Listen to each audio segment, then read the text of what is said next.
Di video kali ini saya akan menjelaskan tentang konsep sederhana tentang membuat perencanaan WhatsApp marketing. Perencanaan WhatsApp marketing ini saya buat dengan tim saya dan saya berharap bisa teman-teman praktekkan juga. Teman-teman tinggal ATM-kan, teman-teman tinggal tiru aja sederhana. Saya punya konsep yang sederhana yang saya buat dengan konsep WhatsApp plan marketing, WA marketing plan istilahnya saya. Saya buat dengan 3 poin sederhana. 3 poin sederhana ini saya buat dengan konsep masih manual. Jadi saya nggak bikin automatically. Tapi dengan manual aja bisa menghasilkan powerful. Gimana nanti sudah otomatis. Nah, kenapa ini saya bikin manual? Supaya teman-teman yang manual pun juga bisa teman-teman terapkan.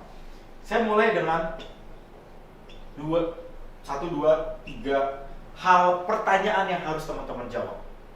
3 hal pertanyaan yang teman-teman jawab untuk bisa mendrive, membreakdown plan WA marketing teman-teman. 1, mau seberapa besar omset dari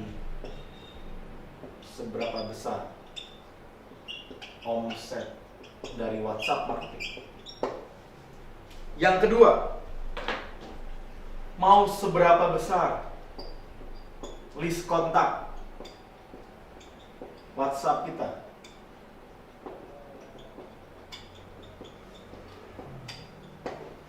Dan yang ketiga,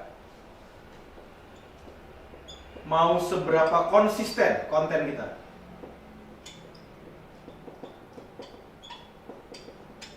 Nah, 3 poin ini yang wajib teman-teman jawab ketika teman-teman nanti akan membuat WhatsApp marketing plan. Oke? Ini nantinya terbreakdown dengan semua video e-course yang sudah saya buat. Mau seberapa besar omset dari WhatsApp? Mau seberapa besar list kontak WhatsApp teman-teman? Mau seberapa besar konsisten konten kita? Bagaimana mas cara jawabnya? Oke, contoh saya tunggu, supaya lebih gampang saya pakai salah satu divisi aja. Anggaplah divisi X, divisi unit bisnis saya. Dari WhatsApp marketing saya mau menghasilkan dalam 1 bulan 100 juta.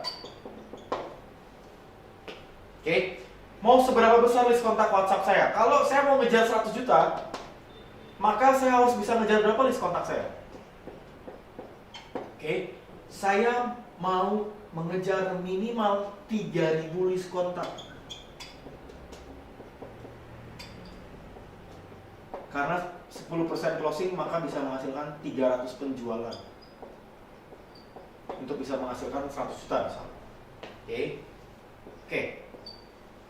Kalau saya mau memperbesar list kontak WhatsApp saya, mau seberapa konsisten konten yang kita buat? Kalau saya contohkan, saya membuat konten yang konsisten itu 2 kali per minggu. Ini list, BC list. Lalu saya membuat grup kuliah WhatsApp. Apa itu kuliah? Saya jelaskan di video lainnya. Saya buat 1 kali 1 minggu. Oke, kebayang ya? Planning nggak perlu ribet-ribet, karena kuncinya bukan di planning. Planning hanya kertas yang ditulis, hanya manual book yang teman-teman buat di Excel, atau hanya yang tertulis di flipchart. Oke, tapi yang saya mau dorong adalah eksekusinya. Saya ulangi, yang mau saya dorong adalah eksekusinya. Oke, resultnya, bukan ininya. Ini cuma plan, tapi eksekusi, result, dan berbagai macam hasil itu tidak akan menghasilkan kalau teman-teman tidak membuat ini dengan jelas. Oke. Nah, saya ulangi, mau seberapa besar omset dari WhatsApp kita? Mau seberapa besar list kontak WhatsApp kita? Mau seberapa konsisten konten kita? Ini, kalau teman-teman lihat, ini sebenarnya sekuensial. Sekuensial tuh, ini tuh sebab akibat. Kalau kita mau ngejar omset ini, maka kita harus punya list kontak sebesar ini. Ceritanya, ini case study. Kalau kita mau punya list kontak sebesar ini, maka kita harus konsisten bikin grup WhatsApp, lead magnet, perbesar reseller, bikin konten list, bikin wordingan, bikin yang menarik, kayak gitu. Saya ulangi, bagaimana mas buat ininya? Bebas, mau pakai Excel kek, mau ditulis kertas kek, mau hanya tulis di handphone kek, nggak masalah. Tapi fokus saya adalah teman-teman harus bikin ini gede-gede, di papan, di whiteboard atau apa itu. Gede-gede, saya mau 1 bulan bisa menghasilkan 10 juta, 50 juta, 30 juta omset bisnis jualan saya dari WhatsApp kontak saya. Bagaimana saya bisa menghasilkan ini? Maka saya harus memperbesar list kontak saya minimal 1.000, 2.000, 3.000, 10.000. Kapan harus saya mencapainya? Misalnya 3 bulan atau 6 bulan harus clear. Berikutnya, mau seberapa konsisten konten kita.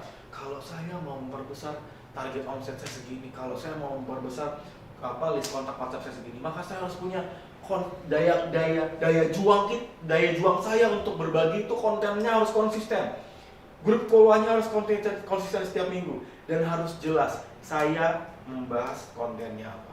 Saya membahas di video lainnya tentang bagaimana buat konten yang menjual, konten sharing yang menjual, teman-teman bisa langsung terapkan. Tapi saya mau sederhana, WhatsApp marketing plan itu sederhana teman-teman. Harus bisa menjawab mau seberapa besar omsetnya, mau seberapa besar list kontak WhatsApp-nya, dan mau seberapa konsisten konten kita. Kalau teman-teman sudah bisa menerapkan 3 poin ini, ditulis di manual book teman-teman atau di target book teman-teman atau data monitoring teman-teman. Langkah berikutnya adalah teman-teman membuat monitoring plan. Monitoring plan teman-teman bikin di suatu hal yang terlihat. Kalau saya bikinnya di whiteboard. Whiteboard ini nanti akan jadi monitoring kita. Misalnya satu hari kedua, hari ketiga, hari keempat penambahannya berapa, omset naik berapa, list kontaknya berapa yang sudah naik, kontennya apa saja. Oke. Dan saya berharap teman-teman ini sederhana, cuma 3 poin. Tapi karena ini sederhana, jangan bikin ribet ininya. Ini jangan bikin ribet. Harusnya fokus kita di eksekusinya. Ini hanya manual guidebook supaya teman-teman tahu kalau saya mau gedein WhatsApp marketing saya harus bisa menjawab mau seberapa besar omset kita, omset Anda, mau seberapa besar list kontak WhatsApp teman-teman, mau seberapa besar konsisten konten yang teman-teman buat. Baru nanti di breakdown caranya bagaimana bikin kontennya. Di video-video berikutnya sudah sampaikan bagaimana cara copywritingnya, konten menjualnya, teknik closingnya. Saya dengan Mas Irwan sudah jelaskan. Semoga itu bisa menolong teman-teman ketika teman-teman mau mempraktekkan WhatsApp marketing. Semoga bermanfaat.